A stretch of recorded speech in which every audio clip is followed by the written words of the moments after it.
بسم اللہ الرحمن الرحیم۔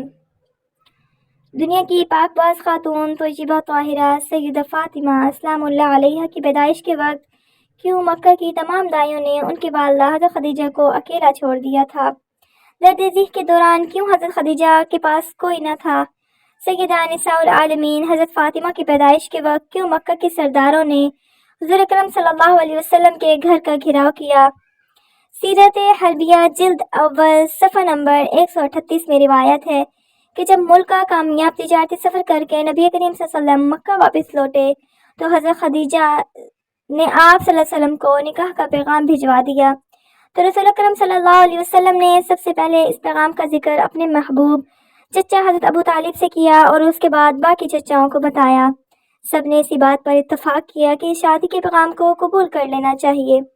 پیارے دوستو، پھر وہ مبارک دن بھی آ گیا کہ جب اللہ کے پیارے رسول اکرم صلی اللہ علیہ وسلم کی شادی کی تقریب حضرت خدیجہ کے گھر ہوئی۔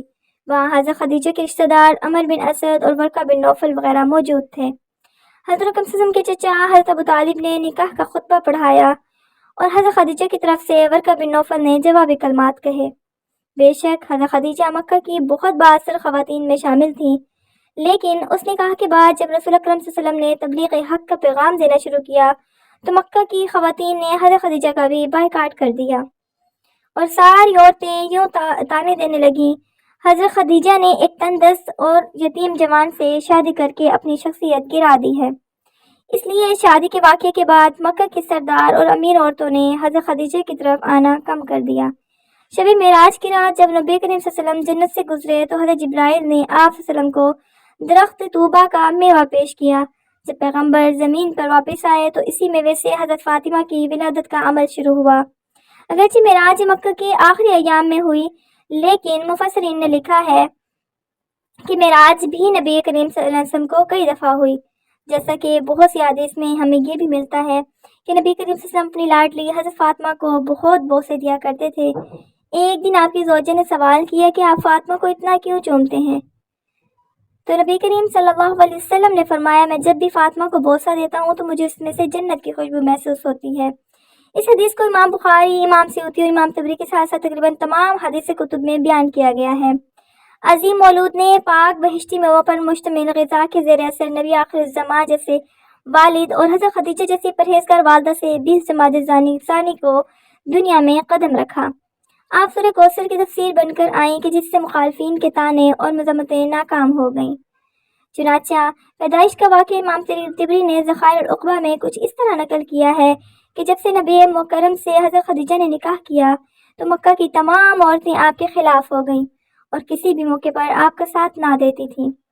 جب حضرت فاطمہ کی پیدائش کا وقت شروع ہوا اور وضع حمل کا وقت قریب آیا تو قریش کی خواتین کو پیغام بھیجا گیا کہ وہ اس تکلیف دہ عمل میں مدد کے لیے حضرت خدیجہ کے پاس تشریف لائیں۔ اب یہی وہ موقع تھا کہ مکہ کی عورتیں کہنے لگیں، تم نے ہماری بات نہیں مانی اور ایک غریب یتیم سے عقد کیا، اب اسی سے کہو کہ تمہارے لیے دائی کا بندوبست کرے، ہم تو ہرگز مدد کو نہ آئیں گی۔ حضرت خدیجہ نے جب یہ سنا تو بہت غمگین ہوئی۔ مکہ میں فوراً خبر پھیل گئی تو مکہ کے مشرکوں نے حضور اکرم صلی اللہ علیہ وسلم کے گھر کا گھیراؤ کر لیا کہ آج کسی کو بھی حضرت خدیجہ کے پاس اندر نہیں جانے دیا جائے گا۔ خیر، وضع حمل کا سخت وقت کا آغاز ہوتا ہے اور حضرت خدیجہ اکیلی ہیں، کوئی معاون نہ ہے۔ آپ علیہ السلام کے دل کی دھڑکنیں تیز تر ہوتی گئیں اور لوگوں کی سرد مہری آپ علیہ السلام کے لیے موجب تکلیف تھی۔ اچانک آپ کی روح کے افق میں ایک روشنی پیدا ہوئی۔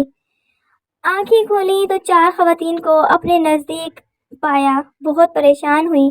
ان میں سے ایک خاتون کہنے لگی کہ پریشان نہ ہو، ہمیں آج آپ کی مدد کے لیے بھیجا گیا ہے۔ یہ خواتین حضرت فاطمہ کی ولادت تک حضرت خدیجہ کے ساتھ رہیں۔ حضرت فاطمہ کی پیدائش کے بعد جب اس واقعے کا ذکر حضرت خدیجہ نے حضور اکرم صلی اللہ علیہ وسلم سے کیا تو نبی مکرم نے فرمایا کہ وہ عورتیں فرعون کی بیوی آسیہ، مریم بنت عمران، سارہ، موسیٰ بن عمران کی بیٹی کلثوم تھیں۔ جب حضرت فاطمہ کی ولادت ہوئی تو اللہ تعالیٰ کے حکم سے 10 جنتی حوریں بی بی فاطمہ کے پاس آب کوثر کا پانی اور جنت سے عمدہ لباس لے کر حاضر ہوئیں۔ ان حوروں نے بی بی فاطمہ کو آب کوثر کے پانی سے غسل دے کر جنت کے لباس میں لپیٹ دیا تھا۔ اس وقت اچانک آسمان پر ایسا نور روشن ہوا کہ ایسا نور فرشتوں نے کبھی بھی نہیں دیکھا تھا۔ ان 4 عورتوں نے حضرت بی بی فاطمہ کو حضرت خدیجہ رضی اللہ تعالی عنہ کی گود میں دیتے ہوئے یہ الفاظ بولے کہ یہ تمہاری بیٹی طاہرہ ہے، خدا ان کی نسل سے حضور اکرم صلی اللہ علیہ وسلم کی نسل بڑھائے گا۔ روایات میں آتا ہے کہ ایمن حضور اکرم صلی اللہ علیہ وسلم کے گھر پر آپ صلی اللہ علیہ وسلم کو مبارکباد کہنے کے لیے آ رہی تھی کہ راستے میں ان کو سلیمہ نامی ایک عورت ملی۔ اس نے پوچھا کہ ایمن تم جلدی چل کر کہاں جا رہی ہو؟ ایمن نے کہا کہ حضور اکرم صلی اللہ علیہ وسلم کو اللہ تعالیٰ نے بیٹی سے نوازا ہے، میں ان کو مبارکباد دینے جا رہی ہوں۔ سلیمہ ایمن کو کہنے لگی کہ محمد کے گھر بیٹی ہوئی ہے، بیٹا تو نہیں جو تم مبارکباد دینے چلی ہو۔ یہ سوچو کہ ان پر کیا گزر رہی ہوگی، کیونکہ اس وقت مشرکین لڑکیوں کو پیدا ہوتے ہی دفن کر دیتے تھے۔ حضرت ایمن فرمانے لگی سلیمہ یہ بیٹی اللہ کے رسول محمد صلی اللہ علیہ وسلم کے گھر پر پیدا ہوئی ہے، کسی کافر سردار کے گھر نہیں۔ مجھے یقین ہے کہ دین اسلام میں بیٹیوں سے وہ سلوک نہیں ہوگا جو ہمارے آباء و اجداد کرتے چلے آ رہے ہیں۔ ایمن کی باتیں سن کر سلیمہ کا چہرہ زرد پڑ گیا، کیونکہ سلیمہ کے گھر بھی 3 بیٹوں کا جنم ہوا تھا، لیکن سلیمہ کے خاوند نے تینوں بیٹیوں کو ہی زندہ دفن کر دیا تھا۔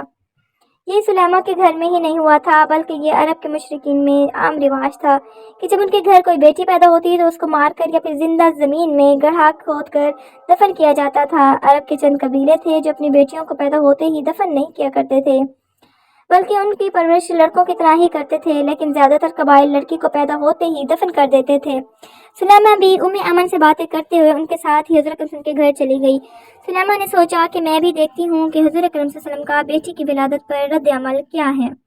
جب یہ دونوں خواتین حضرت اکرم صلی اللہ علیہ وسلم کے گھر پہنچی تو کیا دیکھا کہ حضرت اکرم اپنی بیٹی کو گود بھی اٹھائے پیار کر رہے ہیں، اس کے چہرے مبارک سے بوسے لے رہے ہیں۔ جو بھی بیٹی کی مبارک دینے کے لیے آتا تھا ان کو خوشی خوشی خیر مبارک کہہ کر روانہ کر رہے ہیں۔ سلیمہ حضور اکرم صلی اللہ علیہ وسلم کے قدموں میں بیٹھ کر رونے لگی، یا رسول اللہ صلی اللہ علیہ وسلم، آپ صلی اللہ علیہ وسلم کا دین سچا ہے، آپ صلی اللہ علیہ وسلم سچے ہیں، آپ صلی اللہ علیہ وسلم کا خدا سچا ہے، آپ صلی اللہ علیہ وسلم کا گھرانہ سچا ہے۔ یہ تھی ہماری آج کی ویڈیو، امید ہے کہ آپ سب کو اچھی لگی ہوگی۔ اگر اچھی لگی ہے تو جلدی سے میرے ویڈیو کو لائک کریں اور میرے چینل کو سبسکرائب کریں تاکہ مزید میں اچھی سی ویڈیوز آپ کے لیے لے کر آ سکوں۔ تب تک کے لیے اپنا خیال رکھیں، پھر ملیں گے ایک نئی ویڈیو کے ساتھ۔ اللہ حافظ۔